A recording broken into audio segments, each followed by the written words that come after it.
학교협동조합 전문 강사를 준비하고자 하는 교육생 여러분 반갑습니다. 오늘부터 여러분들과 같이 강의를 진행할 강지훈입니다. 교육생 여러분, 우리 같이 이제 앞으로 긴 시간을 함께 하고자 하는데요. 시작하기 전에 저희 일단 한번 우리 핸드폰을 꺼내 보실까요? 네. 아마 여러분들 핸드폰에 다양한 사진들을 많이 찍으셨을 것 같은데 과연 여러분들의 핸드폰에는 어떤 사진들이 많이 있으실까요? 동물을 좋아하면 고양이, 강아지도 있을 것 같고 여행 사진도 많이 있으실 것 같고요. 아니면 가족 사진들도 있을 것 같은데요. 한번 여러분들 인상 깊었던 사진 한번 이렇게 좀 찾아보실까요? 저도 한번 이렇게 찾아보고 있는데요.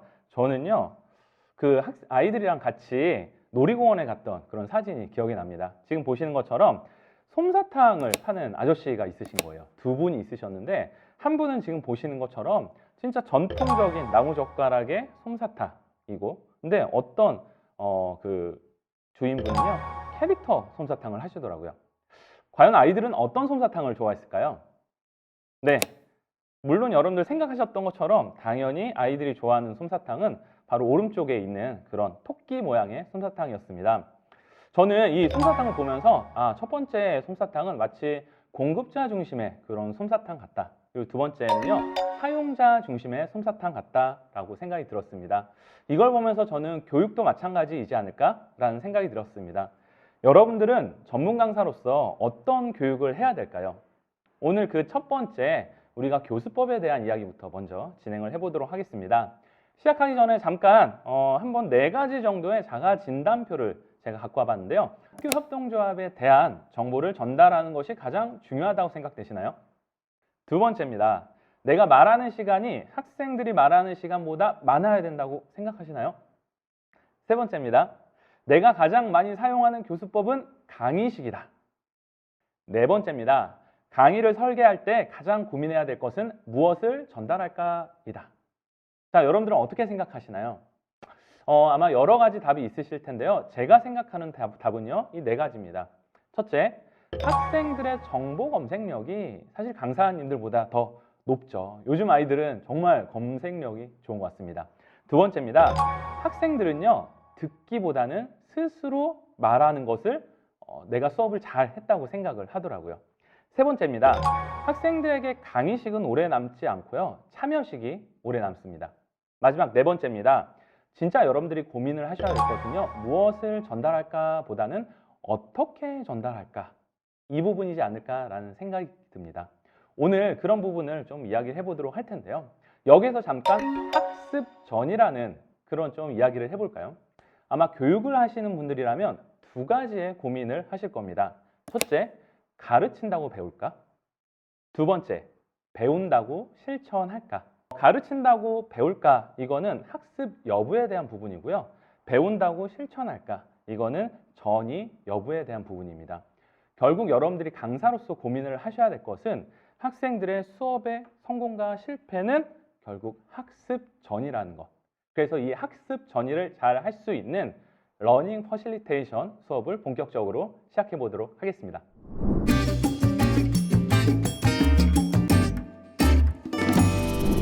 네, 아마 여러분들도 강의를 많이 하시면 늘 긴장되는 게 강의 끝나고 나서의 만족도 조사.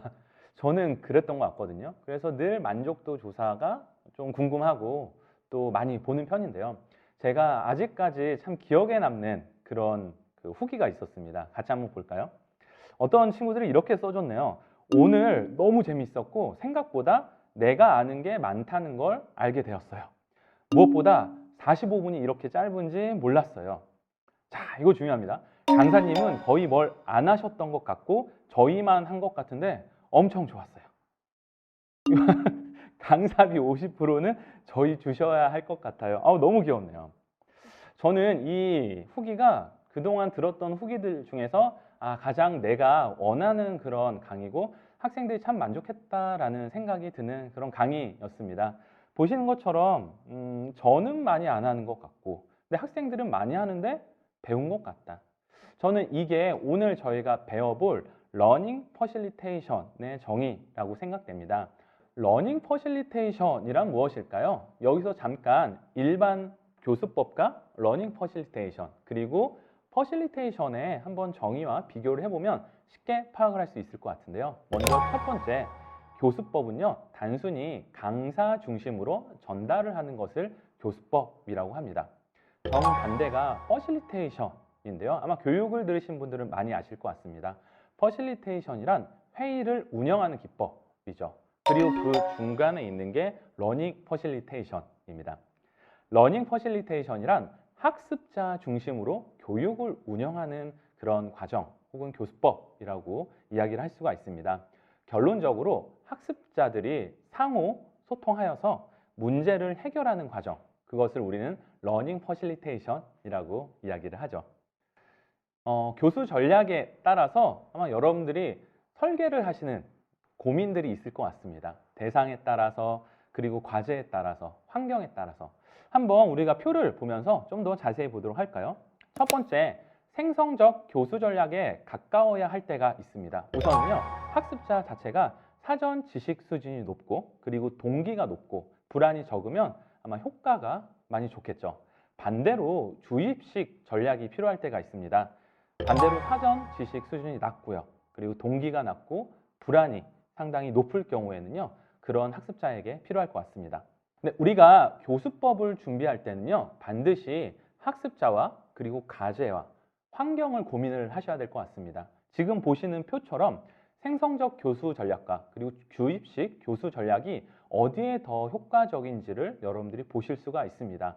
결론적으로 우리가 기억해야 될 것은요, 강사의 성향에 따라서 우리가 교수법을 정하는 것이 아니라 학습자에 따라서 교수법을 정하는 것, 그게 훨씬 더 효과적인 수업이 될 수 있다는 것입니다. 과거에는 우리가 선생님의 강의를 온전히 의존할 수밖에 없었습니다. 왜냐하면 정보가 한정적이었고요. 그리고 인터넷이 발달되지 않아서 어쩔 수 없이 우리가 선생님을 의지할 수밖에 없었죠. 근데 지금은 어떤가요? 사실 인간보다는 인강, 즉 컴퓨터이지 않나요? 이제는 단순히 가르치는 사람에서 배우게 하는 사람이 돼야 되는 시기입니다.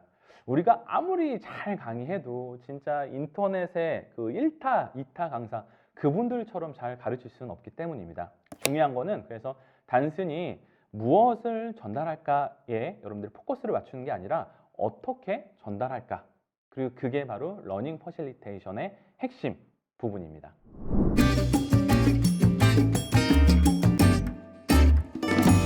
네, 이 시간은 우리 러닝 퍼실리테이션의 원리는 어떤 건지 한번 보도록 하겠습니다.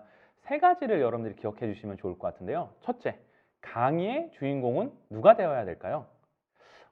우리가 일반 교수법은 어찌 보면 강사가 짧은 시간 안에 최대한 효과를 내야 되기 때문에 강사가 주인공이 될 수밖에 없겠죠. 하지만 이 러닝 퍼실리테이션의 경우는 강사가 주인공이 아닌 학생들이 주인공이 돼야 되는데요. 그럴 경우에는 우리가 과연 강의에 참여하는 사람들을 어떻게 생각하느냐, 그리고 혹은 어떻게 부르느냐에 따라서 이미 태도가 바뀌는 것 같아요. 우리가 교육생들을 세 가지 형태로 부르죠. 첫 번째, 청중. 청중은 단순히 듣는 사람이겠죠. 두 번째는 교육생. 교육생, 말 그대로 교육을 받는 사람이라는 관점. 세 번째는요, 학습자. 네. 교육은 단순히 수동적으로 듣는 개념이라면 학습은 스스로 능동적으로 하는 그런 관점이죠. 그래서 일단 우리가 강의를 듣는 사람을 어떻게 생각하는지, 그게 중요할 것 같습니다. 네, 두 번째로는 강의의 방법에 대해서 한번 배워보도록 하겠습니다. 우리 강사님들이 빠지기 쉬운 두 가지 함정이 있습니다. 첫째는요, 수박 껍질 교육. 뭔가 피상적이고 진도를 빨리 빼야 되는 그런 주입식 교육이 될 것 같습니다. 두 번째는요, 솜사탕 교육인데요. 재미는 있고 과도한 활동을 하는데 끝나고 나면 뭔가 남는 게 없는 그런 교육. 그래서 이 두 가지를 특히 여러분들이 조심하셔야 되는 부분인 것 같습니다. 그러면 어떤 방법을 해야 될까요? 미국 행동과학 연구기관에 의하면 우리가 학습 피라미드라고 하죠. 강사 설명 중심과 학습자 참여 중심 설명이 있을 수 있는데요. 보시는 것처럼 가장 어찌 보면 하위인 게 강의를 단순히 듣기입니다. 그리고 읽기, 시청각 수업, 시험 보기. 지금 보시는 것처럼 쭉 있는데요. 사실 그 중에서 학습자들에게 훨씬 더 효과가 있는 것은 지금 보시는 것처럼 집단으로 토의를 한다거나 연습을 해본다거나 혹은 서로 설명하거나 즉시 사용한다거나 결국 이런 식으로 학생들이 참여할 때 그 교육의 효과성은 높다라는 겁니다. 네, 세 번째로는 강의의 목적에 대해서 한번 좀 보도록 하겠습니다. 수업의 제1 원리, 아마 여러분들 교육학에서 많이 보셨을 것 같은데 5가지의 원리가 있습니다. 근데 지금 제가 뭔가 답을 이야기하기보다는 잠깐 이 시점에서 퀴즈를 준비해 봤거든요. 지금 보시는 것처럼 제가 초성을 이렇게 했습니다. 자, 첫 번째, 여러분 무슨 원리 같으세요? 힌트는 영어로 나와 있죠. 네, 두 번째, 세 번째, 네 번째, 다섯 번째. 혹시 보이시나요? 한번 하나씩 볼까요? 네, 첫 번째 우리 원리는요. 문제 중심의 원리입니다. 학습은 학습자가 실제 세상의 문제에 대한 맥락 속에서 지식과 기술을 습득할 때 촉진이 된다라는 그런 원리이죠. 두 번째 원리입니다. 두 번째는요, 활성화 원리인데요. 학습은 우리 학습자가 이미 가지고 있는 지식과 기술이 활성화되어 새로운 지식의 기초가 될 때 촉진이 되겠죠. 세 번째 원리입니다. 세 번째는요, 시연의 원리입니다. 학습은 새로운 지식과 기술이 학습자들에게 시연될 때 촉진된다라는 원리고요. 네 번째는 적용의 원리입니다. 학습은 학습자가 문제를 해결하기 위해서 새로 습득한 지식과 기술을 적용할 때 촉진되고요. 마지막 통합 원리입니다. 통합 원리는요, 학습은 학습자가 새로 습득한 지식과 기술에 대해서 성찰하고 토론하고 그리고 옹호할 때 촉진된다라는 그런 원리가 될 것 같습니다. 다시 한번 정리해 볼까요? 수업의 제1원칙 첫 번째 뭐라고요? 맞습니다. 문제 중심의 원리. 두 번째는요, 활성화 원리. 세 번째는 시연의 원리. 네 번째는 적용의 원리. 그리고 다섯 번째는 통합의 원리. 기억해 주시면 좋을 것 같습니다.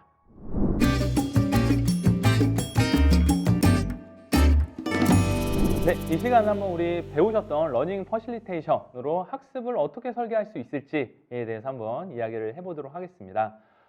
지금 이 수업을 듣고 계신 우리 교육생분들은 아마 제가 알기로는 또 예전에 하신 분들도 계시고 또 이번에 또 새로 들어오신 분들도 계실 텐데 이런 질문을 만약에 여러분들이 듣는다면 뭐라고 답변을 하실까요? 예를 들어서 후배 이제 강사 혹은 선생님이 이런 이야기를 합니다.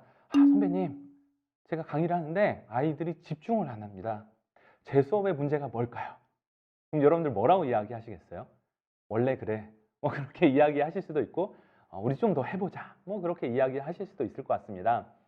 만약에 누군가가 저에게 이런 질문을 한다면 저는 뭐라고 이야기를 해야 될까요?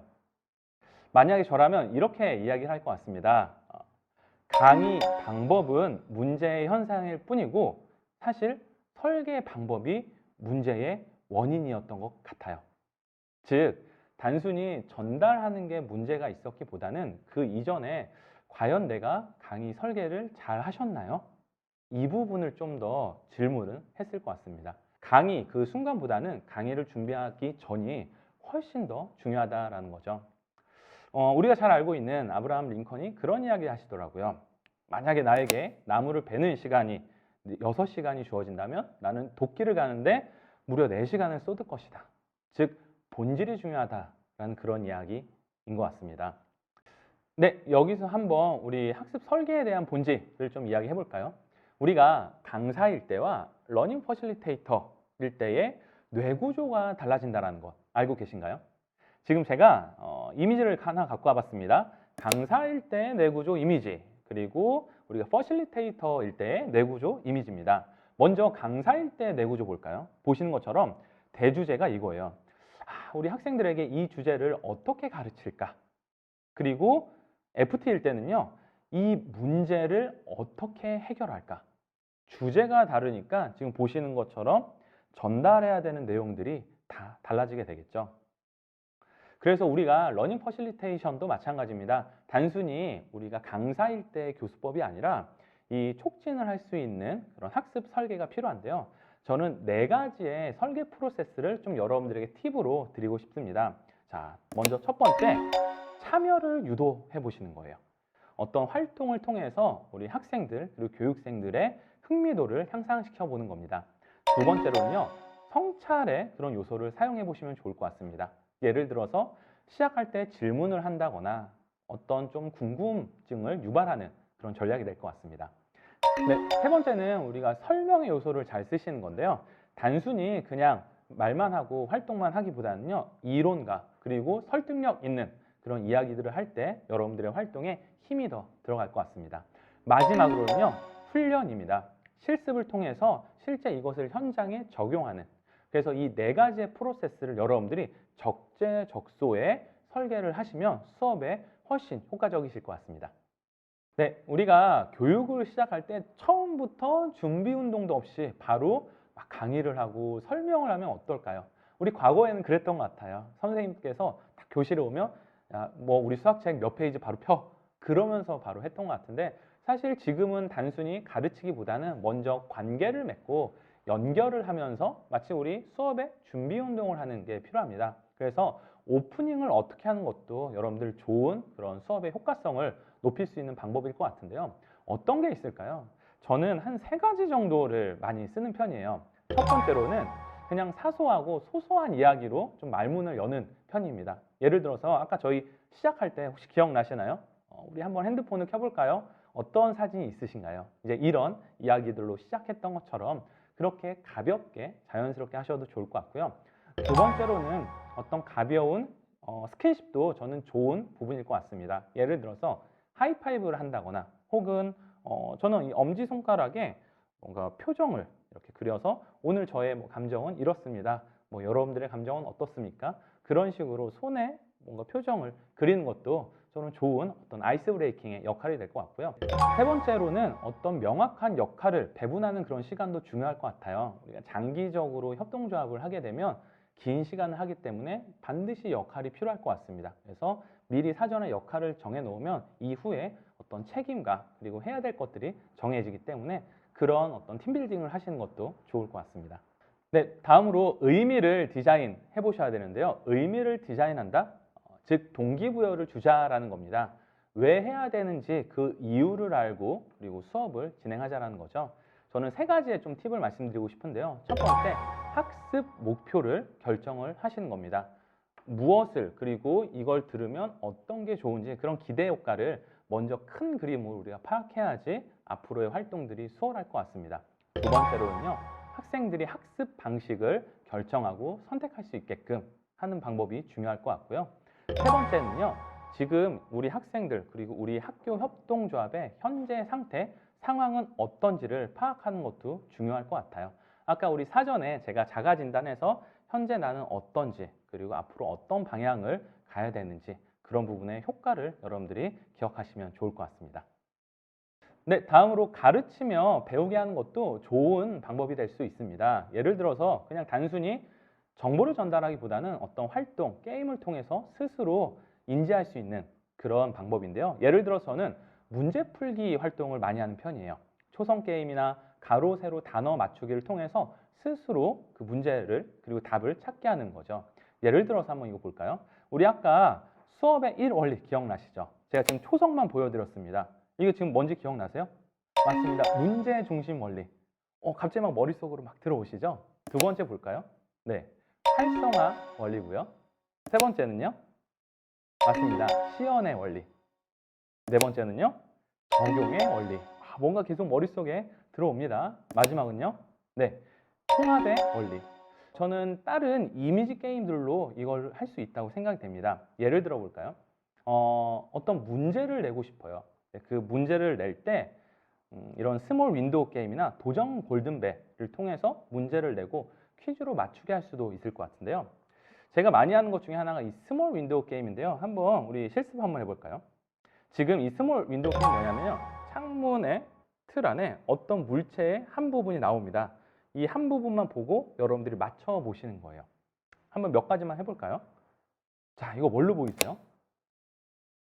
뭐죠, 이게? 찾으셨나요? 맞습니다. 하마예요, 하마.